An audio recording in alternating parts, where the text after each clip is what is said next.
Bonjour à tous. Petite vidéo sur les braves vétérans de la Grande Armée. Partie 2, Gert-Adrian Boungard. Né à Groningue le 21 septembre 1788 et mort à Groningue le 3 février 1899. Fut le premier néerlandais à être internationalement reconnu comme la personne la plus âgée du monde. Gert-Adrian Boungard naquit à Groningue, fils d'Adrian Jacobs Boungard et de Gys Gerts Bontekoe. D'après les registres d'état civil, il était capitaine de navire. En 1812, il servit comme soldat dans l'armée napoléonienne. Il fut tambour au sein du 33e régiment d'infanterie et reçut plus tard la médaille de Sainte-Hélène. Selon toute vraisemblance, Boungard était le dernier vétéran survivant de l'époque napoléonienne. Le 4 mars 1818, il épousa Stigeante Bus, et le 17 mars 1831, il se remaria, alors veuf, avec Griette Jabel Jonker, âgé de 37 ans. 8 enfants sont connus de son premier mariage, 4 de son second. En 1888, une photo spéciale fut prise pour célébrer son 100e anniversaire. On y voit le centenaire entouré de son frère de 81 ans et de sa sœur de 85 ans. L'événement fut si exceptionnel que de nombreuses copies de cette photo circulèrent.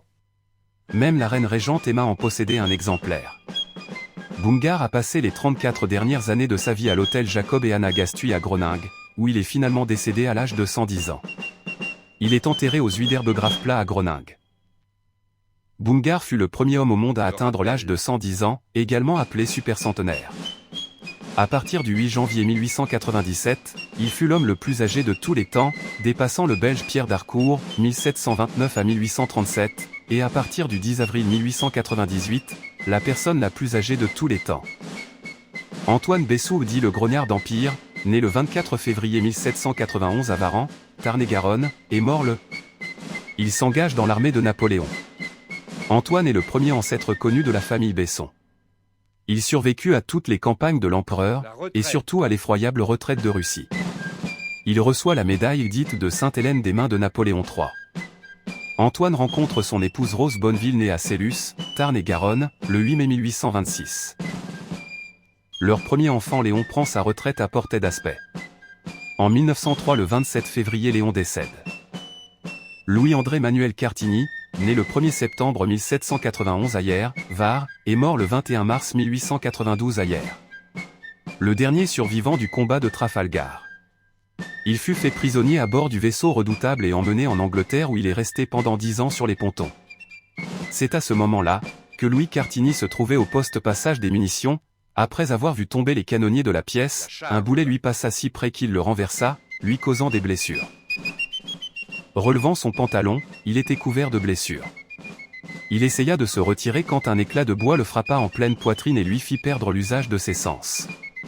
Lorsqu'il est revenu à lui, il se trouvait au milieu des morts et des mourants et de débris de toutes sortes.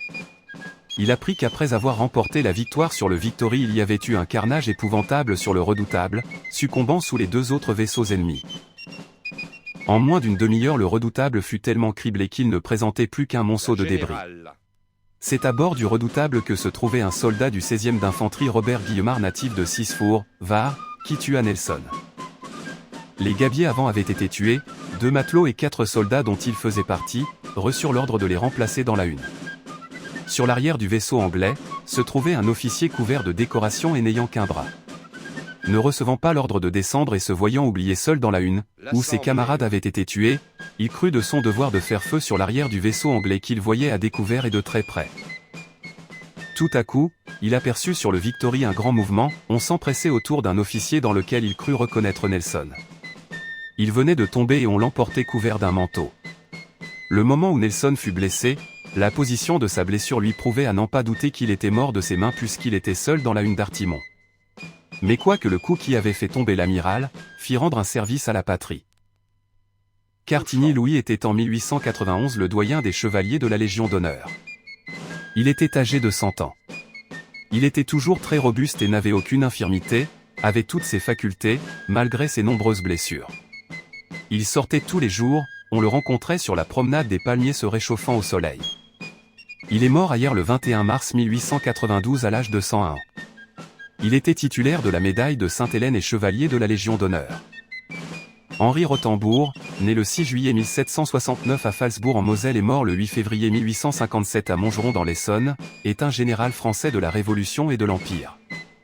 Soldat au régiment du Quercy le 16 septembre 1784, il est nommé caporal fourrier le 1er janvier 1791, sergent, adjudant sous-officier, sous-lieutenant et lieutenant les 1er mai, 26 août, 1er septembre et 15 octobre 1792.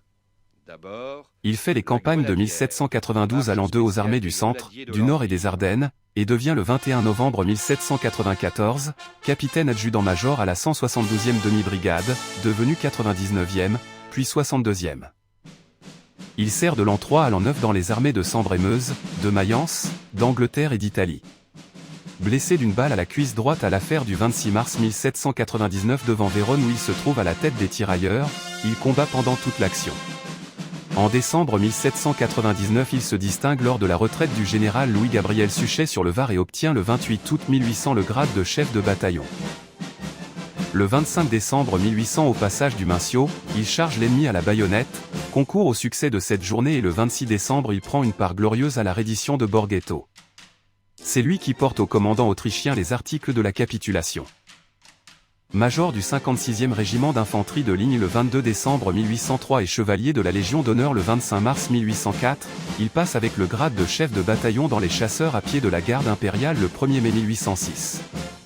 Il sert dans la Grande Armée de l'an 14 à 1807 et obtient après la bataille d'Iéna le grade de colonel du 108e régiment d'infanterie de ligne le 20 octobre 1806 et la croix d'officier de la Légion d'honneur le 7 juillet 1807. Il ne rentre en France qu'en 1811 et est promu général de brigade le 21 juillet.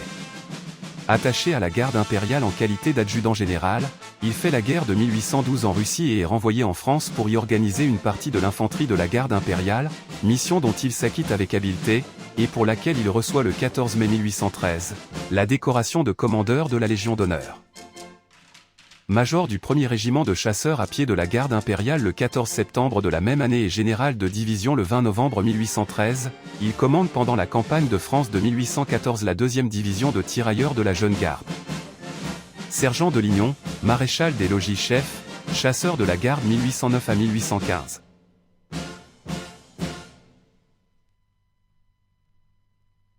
Austerlitz.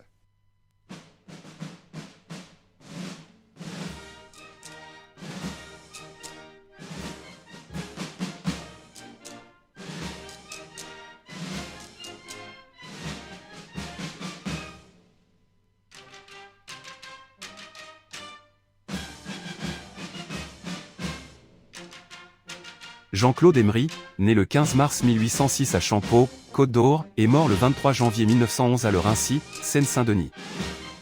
Fils de Claude Emery, laboureur à Champeaux, et de Jeanne Griveau. Enfant, il rencontre par 2 fois Napoléon, de passage à Saulieu, Côte d'Or. Voici le récit qu'il fit, en 1906, de sa première rencontre avec l'empereur, un soir, c'était quelques jours avant le combat de Montmirail. On pouvait dire, après Champaubert, que la partie était perdue pour le petit caporal. Ces demi-succès ne pouvaient retarder la suprême défaite. Ce soir-là, l'empereur arriva à Saulieu pour y passer la nuit.